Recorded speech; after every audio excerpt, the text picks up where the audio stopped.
Hello hunters, I'm the SurvivalVis, and we are here to discuss the Monster Hunter Rise announcement and kind of break down what it is. So I'm just going to have the trailer playing muted in kind of forefront here, talk about it. But it does look very good. There are one or two minor things I have some questions about. You know what, maybe I'll have it play, but I'll just really reduce the audio when it comes to the editing. So, like I say, it's looking pretty good. The Palamute, which is the dog that shows first off, it's basically Raider Ride coming forward, but with a little more interactiveness. And how it's kind of mentioned and talked about is you can bring two sort of like helpers, like we've seen in Generations Ultimate, or where it's you can either choose two Palicos or two Palamutes, which are the new dogs, or one of each.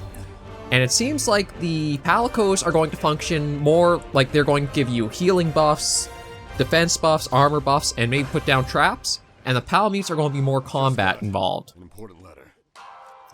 And another thing I really liked is the new monsters that they'll show very heavily reference Japanese folklore. Like I'm pretty sure, the first one that'll be coming up that we'll kind of go through each name now they're appearing here.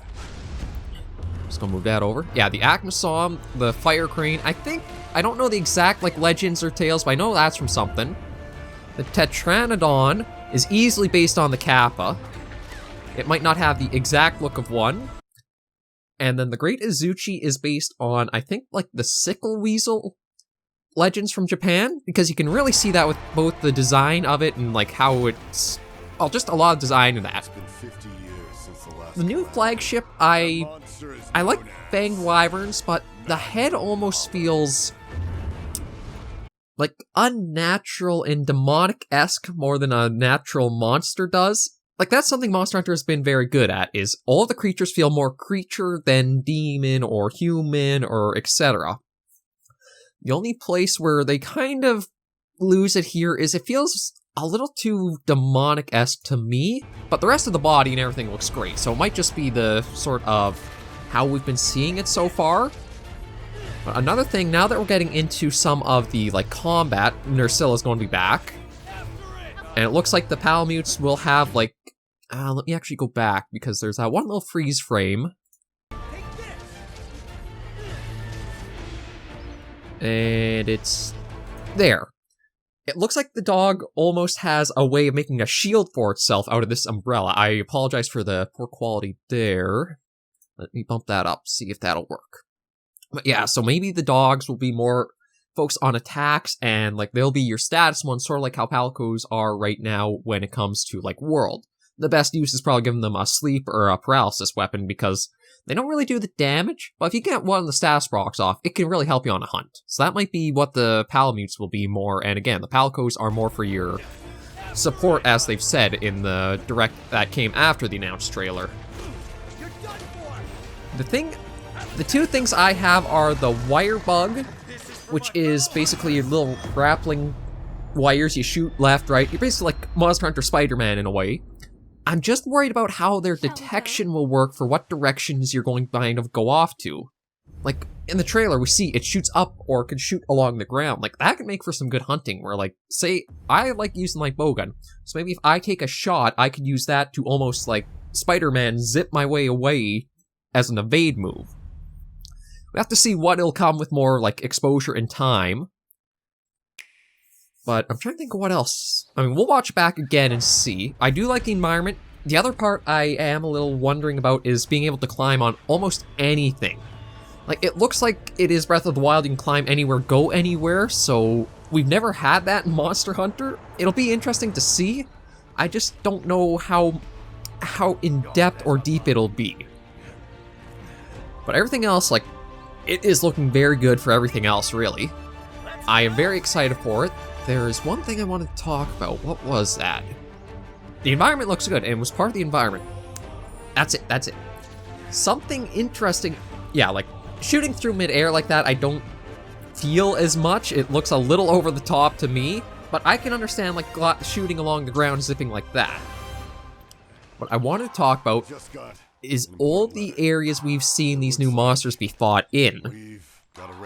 Let me get to the actual combat stuff.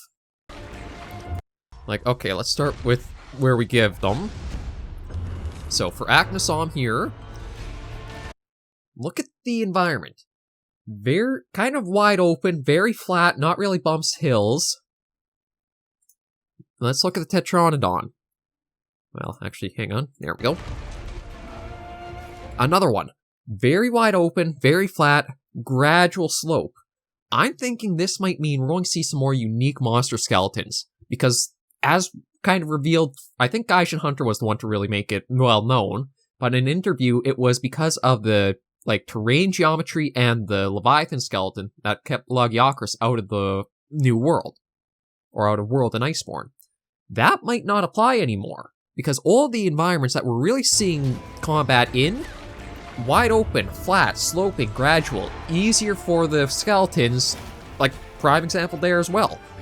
If all the terrains are like this, that might mean that's why Nerscylla why Nerscylla is back. The Leviathans could be back, because Mizutsune would look amazing with all this kind of Japanese forest environment. And even more, as you just look, it's not these really huge, jagged, rough areas. It's all generally mostly contained where you see the monsters to flat, wide open. So I'm hoping we'll see more cool monsters coming in like that from the families that we kind of missed since Monster Hunter 3 and 4. But I am excited for it. We're definitely going to keep following it on the channel.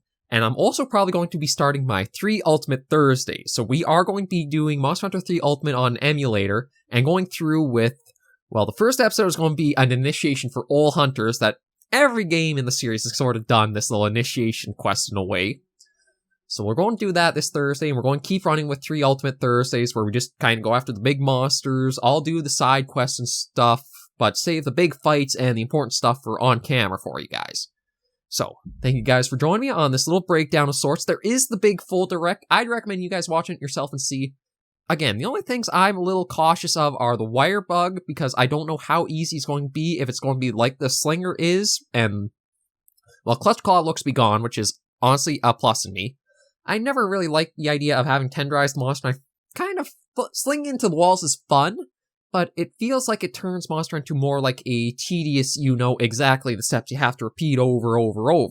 Whereas with the new way this wire bug could work, if you're sliding on the ground, it just might make it more make you more mobile and have a lot more engagement and just more action to it. So, looking good. Very eager to see what comes. So it's going to be March of next year. I think it's March 26th. Shall we go? Yeah. There it is, March 26th, 2021. So hopefully a lot of you guys will be joining Monster Hunter as it keeps on going. I know I'm definitely going to be looking forward to it. I'm also really curious to see what new monsters there are. If this does keep leading heavily into Japanese folklore and that, there is no telling what kind of unique and interesting creatures we'll see. But we'll wrap things up here for now. So thank you guys very much, and hopefully I'll catch you in the next episode or video. Please remember, as always, hunters and survivors alike, take care and stay alive.